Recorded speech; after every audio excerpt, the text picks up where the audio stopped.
தற்போதைய அண்மை செய்தி ஆம்ஸ்ட்ராங் கொலை வழக்கில் வெளியான குற்றப்பத்திரிகையால் பரபரப்பு ஏற்பட்டுள்ளது. ஆம்ஸ்ட்ராங் அசுர வளர்ச்சியே கொலைக்கான காரணம் என கூறப்படுகிறது.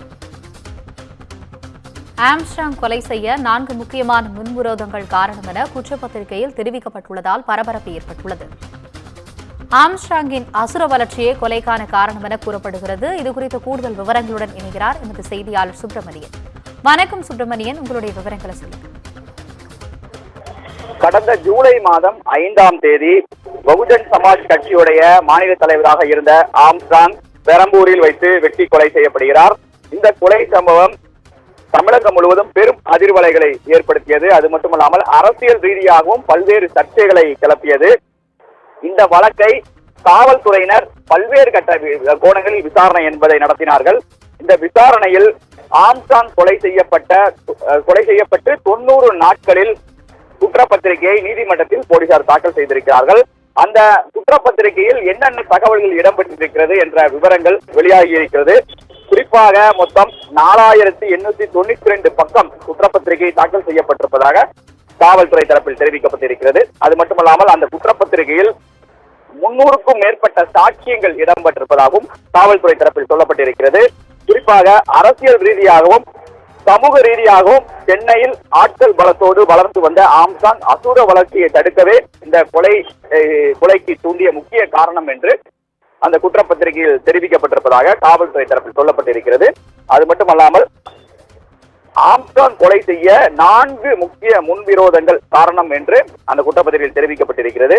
அஸ்வத்தாமனுடைய நில விவகாரம் தொடர்பாகவும், சம்போ செந்தில் தலைமைச் செயலக காலனியில் வீடு விவகாரம் தொடர்பாக 30 லட்சம் ரூபாய் மிரட்டி வாங்கியது தொடர்பாகவும் முன்விரோதம் இருந்திருப்பதாகவும், அது மட்டுமல்லாமல் ஆற்காடு சுரேஷ் கொலை வழக்கு பகுஜன் சமாஜ் கட்சியுடைய நிர்வாகி தென்னரசு கொலை செய்யப்பட்டதற்கான காரணம் என 4 முக்கிய காரணங்கள் இந்த கொலை சம்பவத்தில் இடம்பெற்றிருப்பதாக காவல்துறை தரப்பில் தெரிவிக்கப்பட்டிருக்கிறது.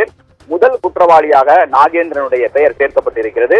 இவர்தான் இந்த வழக்கில் கைதானவர்களை ஒன்றிணைத்து ஒரு குழுவாக இந்த சம்பவத்தை அரங்கேற்றி இருக்கிறது முக்கிய காரணமாக நாகேந்திரன் இருப்பதாக விசாரணை தெரிய வந்து அவருடைய பெயரை முதல் குற்றவாளியாக போலீசார் குற்றப்பத்திரிகையில் சேர்த்திருக்கிறார்கள்.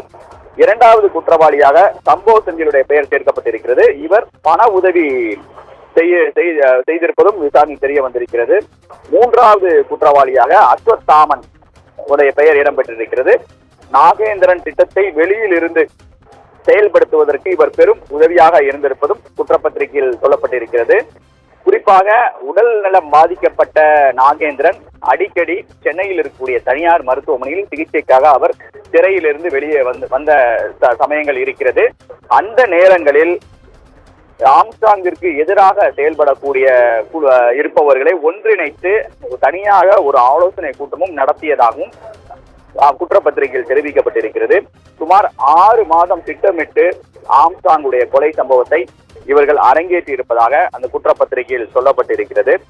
ஆம்ஸ்ட்ராங் கொலை சம்பவத்திற்கு மொத்தமாக 10 லட்சம் ரூபாய் பணம் கைமாறி இருப்பதாகவும் அந்த குற்றப்பத்திரிகையில் சொல்லப்பட்டிருக்கிறது. அது மட்டுமல்லாமல் குறிப்பாக ஆற்காடு சுரேஷுடைய மனைவியின் சபதத்தால் 1 வருடத்திற்குள் கொலை செய்ய வேண்டும் என இந்த கொலை சம்பவத்தை நாகேந்திரன், சம்போ செந்தில் உள்ளிட்டோர் வேகப்படுத்தி இந்த கொலை சம்பவத்தை நிகழ்த்தியிருப்பதாக அந்த குற்றப்பத்திரிகையில் தெரிவிக்கப்பட்டிருக்கிறது.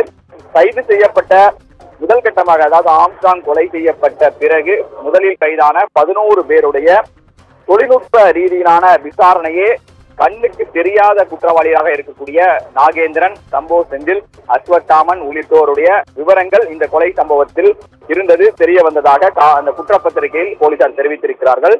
இது மட்டுமல்லாமல் குறிப்பாக சென்னை காவல் ஆணையர் உத்தரவின் அடிப்படையில் இந்த ஆம்ஸ்ட்ராங் கொலை வழக்கில் கைதானவர்களுடைய வங்கி கணக்குகள் அனைத்தும் முடக்கப்பட்டிருப்பதாக காவல்துறை தரப்பில் சொல்லப்பட்டிருக்கிறது. அதுவும் குற்றப்பத்திரிகை இடம்பெற்றிருக்கிறது. மொத்தம் 63 வங்கி கணக்குகளை போலீசார் முடக்கம் செய்திருக்கிறார்கள். வங்கி கணக்கில் இருந்த 1.5 கோடி ரூபாய் பணமும் ரொக்கமாக 80 லட்சம் ரூபாய் பணமும் பறிமுதல் செய்யப்பட்டிருப்பதாகவும் காவல்துறை தரப்பில் சொல்லப்பட்டிருக்கிறது. குறிப்பாக குற்றப்பத்திரிகைக்குள் 750, அதாவது 750 வகையான ஆவணங்கள் இணைத்திருப்பதாகவும் அந்த குற்றப்பத்திரிகையில் தெரிவிக்கப்பட்டிருக்கிறது. முக்கியமாக அரசியல் ரீதியாக இந்த கொலை நடந்ததாக காவல்துறையினர் அந்த குற்றப்பத்திரிகையில் தெரிவிக்கவில்லை. 4 விதமான முன்விரோதம் காரணமாகத்தான் இந்த கொலை சம்பவம் அரங்கேறியிருப்பதாக குற்றப்பத்திரிகையில் போலீசார் தெரிவித்திருக்கிறார்கள். விரைவில் இந்த குற்றப்பத்திரிகை தொடர்பான விசாரணை நீதிமன்றத்துக்கு வர இருக்கிறது. அப்போது கைதானவர்கள் அனைவரும் நீதிமன்றத்தில் ஆஜர்படுத்தப்பட இருக்கிறார்கள். உங்களுடைய விவரங்களுக்கு நன்றி சுப்பிரமணியன்.